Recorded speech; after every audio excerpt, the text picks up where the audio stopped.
자, 한미 무역 협상, 그러니까 정상 간의 합의는 끝났지만 그 이후에 실무 협의가 계속 결론이 안 나고 있죠. 한미 팩트시트가 발표 늦어지고 있습니다.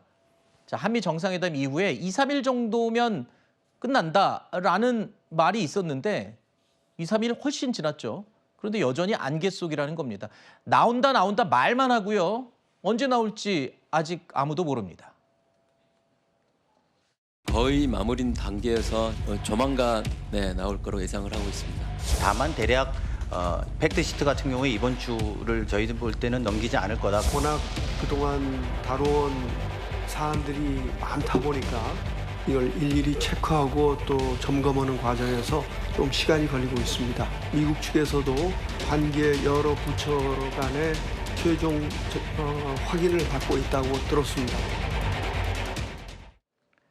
자, 이 한미 관세 협상의 실무 내용을 담은 팩트시트.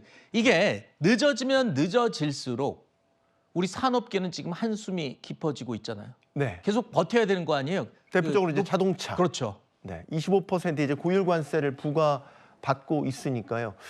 이게 이제 빨리 팩트 시트가 나오고 MOU 체결이 되면 예를 들면 11월 중에 이제 이게 나오게 되면 네. 11월 1일부로 이제 소급해서 그동안 관세 냈던 걸 소급해서 이제 돌려받을 수 있게 된다고 하는데 아, 그렇군요. 예.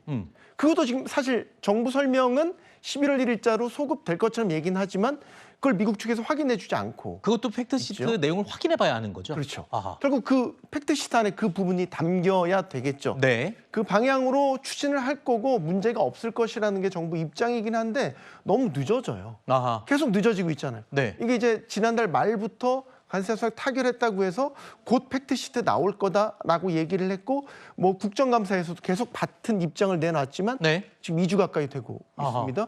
어느덧 11월 중순으로 가고 그렇죠. 있어요. 이렇게 되면은 이제 사실 자동차 뭐 업계 입장에서는 초조할 만 하죠. 25%의 관세를 계속 내고 있는 거 아니에요? 내야 되잖아요. 지금. 네.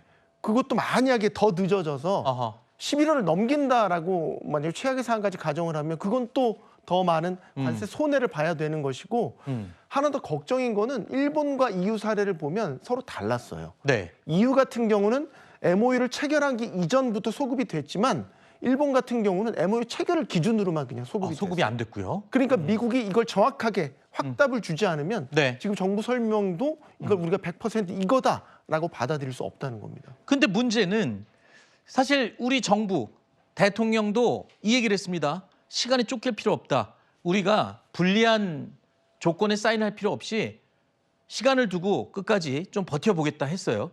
물론 좋습니다. 협상을 유리하게 끌어오기 위한 그런 자세는 좋지만 네. 너무 느긋한 게 아니냐. 아까 말씀하신 것처럼 산업계 입장, 특히 자동차 업계에서는 이게 좀 빨리 나왔으면 하는데 정부의 입장이 너무 느긋한 것 같다라는 우려도 있어요. 네. 좀 온도차가 있는 것 같습니다. 네. 분명히 관세 협상 타결을 지었고 그런 부분을 예를 들면 미국 트럼프 대통령 입을 통해서도 우리가 확인을 했고 뭐 이재명 대통령도 여러 차례 언급을 하신 바가 있죠. 그런 걸 보면 일단 정부의 지금 추진 과정, 협상 과정을 믿고 신뢰하고 지켜봐야 되긴 하는데 네. 이 시간이 너무 길어지다 보니까 네. 관련 이렇게 저렇게 얽혀 있는 관련 산업계에서는 긴장하고 초조한 상태로 지금 이 상황을 지켜볼 수밖에 없다라는 거고 네. 더 길어지지 말고 되도록이면 네. 이달 중순 안에 빨리 타결 짓는 그런 소식이 들려왔으면 좋겠습니다. 알겠습니다. 마침 조현 외교부 장관이요. 다음 주에 열리는 G7 외교장관 회의를 위해서 오늘 캐나다로 떠났습니다. 자, 이 자리에서 미국의 루비오 장관과 만날 것으로 예상이 되는데요.